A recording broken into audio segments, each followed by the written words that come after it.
Coming up on Hoosier Sports Night, it was senior day for Indiana women's basketball. We'll show you the emotions and the injury fallout from their final regular season game. And softball came home to Andy Moore Field for the first time this season, hosting the Hoosier Classic. We'll give you the results of how they fared. This is Hoosier Sports Night.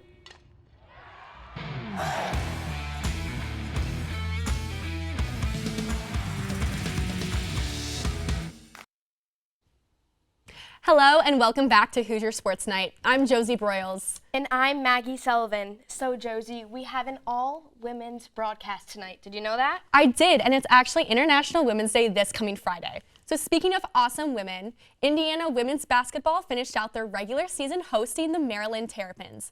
Our Alex Hines has the recap. It was a bittersweet senior day at Assembly Hall as Indiana got a 71-54 win over Maryland. The team honored Ariel Wisney, Sarah Scalia, and Mackenzie Holmes in front of a crowd of over 12,000.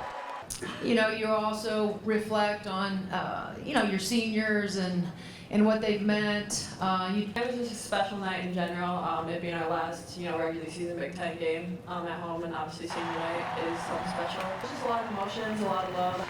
Indiana got out to a blazing 16-2 run to start the game and led by 15 at the half. They held the Terrapins to just 24 first half points, their lowest halftime mark this season.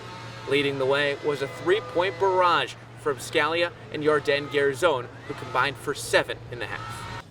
I love playing in front of our crowd. Our fans are amazing. I know coach has confidence in me, so I was open. I just took the shot, and I'm really glad it went in. And we knew that our wheel was going to have to be greater today than theirs, just because they're not finesse. They are all about trying to out-physical you. The injury bug reared its head in the second half as Mackenzie Holmes was forced off the court with a knee injury. Then, in the fourth, her understudy Lily Meister also exited with an ankle injury. Day to day, as far as where they at. Hopefully tomorrow they'll both wake up feeling better.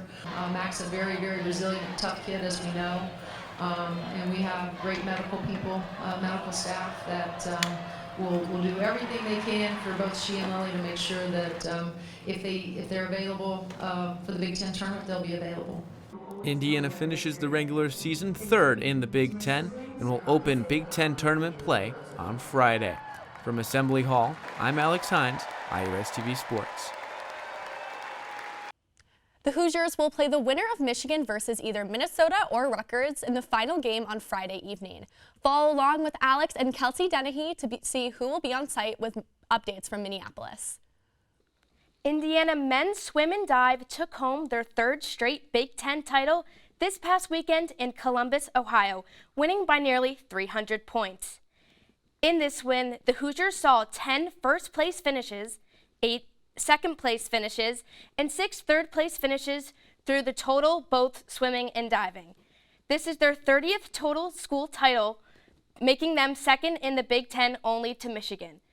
Indiana looks beyond their recent successes of both the men's and women's teams winning Big Ten titles towards the NCAA championships. These will be held March 20th through the 23rd in Athens, Georgia, and will stream on ncaa.com. The Hoosiers will play the winner of Michigan versus either Minnesota or Rutgers in the final game on Friday evening. Follow along with Alex and Kelsey Dennehy, who will be on site with updates from Minneapolis. Indiana men's swim and dive took home their third straight Big Ten title this past weekend in Columbus, Ohio by nearly 300 points. In this win, the Hoosiers saw 10 first-place finishes, 8 second-place finishes, and 6 third-place finishes total through both swimming and diving. This is their 30th total school title, making them second in the Big Ten to only Michigan. Indiana looks beyond their recent successes of both the men's and women's teams winning Big Ten titles towards the NCAA championships. These will be held March 20th through the 23rd in Athens, Georgia, and will be streamed on ncaa.com. Despite being down as much as 16 points at one point, the Indiana men's basketball team found a way to win 83-78 on Sunday against Maryland. After an ugly first half, Indiana found its way back in the game, both offensively and defensively. Mackenzie Mbako scored 18 of his career-high 24 points in the second half, and Khalil Ware added 9 points and 15 rebounds. Making free throws and three-pointers proved to be the difference for the Hoosiers as they went 14 of 17 from the free throw line and 7 of 16 from behind the arc. Six-year senior Xavier Johnson stepped up on Sunday as well as adding 13 points, 6 assists, and just 1 turnover. I just thought X was Xavier Johnson. I mean, he did a lot of good things on the floor from a defensive standpoint, but just controlling the game along with him and Gallo out front, our two seniors. Man, I missed that this season. I really have. The Hoosiers continued their winning ways, earning another Big Ten road win at Minnesota last night. They'll take on Michigan State at home for senior night this Sunday. The Hoosiers' win streak came to an end last night, falling at Minnesota. They'll look to get back on track against Michigan State to close out the regular season on Sunday. Coming up after the break, we crown our Hoosier Highlight Athlete of the Week. And women's tennis drops 1 to Iowa at home. We'll give you the details. This is Hoosier Sports Night. Hoosier News Source, Wednesdays on IUSTV. Welcome back to Hoosier Sports Night. Now joining us in studio for this week's Hoosier Highlight is our very own Evie Malone. Evie? Thanks, guys. This week's Hoosier Highlight is Mackenzie Mbako from men's basketball. This past Sunday, IU faced Maryland for their second matchup of the season. Although a slow start to the game, the 6'8 freshman helped lead IU to an 83-78 road win. Mbako scored 18 of his 24 points for the night in just the second half and went 8 of 15 for shots on the floor, including a career high with 4 three-pointers. Mackenzie's physicality has been evident throughout the season as he has put up an outstanding amount of and-ones. Mbako's efforts helped give Indiana their second consecutive game win since December. The Hoosiers will face Michigan for their final game of the regular season on Sunday at 4:30 p.m. That's it for your Hoosier Highlight of the Week. I'm Evie Malone. Back to the desk. Indiana softball came back home this weekend with games against Bowling Green and Valparaiso. Our Emma Watson has the recap. The gates to Andy Moore Field opened to the fans this weekend, and the Red Hot Hoosiers did not disappoint. Indiana softball went 4-0 with sweeps over Bowling Green State and Valparaiso. You know, everyone wants to ball out, especially when you have so many Hoosier fans coming to show up, knowing how good of a season we had last year. And having to go down south to play when it's so cold, obviously you want to play your best softball, but there's just something about being at home that it just makes it so much more special and makes you want to just play so much better. On Friday, Indiana took the first game against BGSU 7-3 with Cora Bassett recording an inside the park home run. Brianna Copeland followed that game by pitching an 8-0 shutout with a career-high 11 strikeouts to blank the Falcons. On Saturday, the game against Valpo had a few a little wary in their seats as the Crusaders took an early lead and then tied it late. But big moments from Cooper, Copeland, and Minnick in the bottom of the sixth secured the win. On Sunday, the Big Sticks continued with 3 total home runs as Indiana shut out Valpo 10-0 in 5 innings. Hoosier faithful were rewarded to a lot of big individual moments this weekend. But regardless of the results, the message in the locker room remains the same. In order for this team to have success, they cannot rely on an individual, but instead on the power of contribution. And I think it's all about the team, we over me, IU above everything else. And I think for us, if we master the mundane, we dominate the details, we stay super present, we stay grateful, then we'll take care of business because we're super talented. Indiana softball will be back in action on Tuesday versus Western Kentucky. Reporting for IUSTV Sports, I'm Emma Watson. On Tuesday, the game between Indiana and Western Kentucky was suspended due to severe weather. This game will not count nor be rescheduled. The Hoosiers will be back at home this weekend for the Hoosier Invite.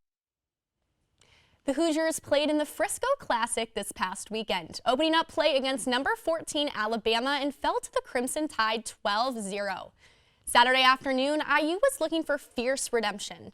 The team proved its offensive strengths against number 25 Dallas Baptist.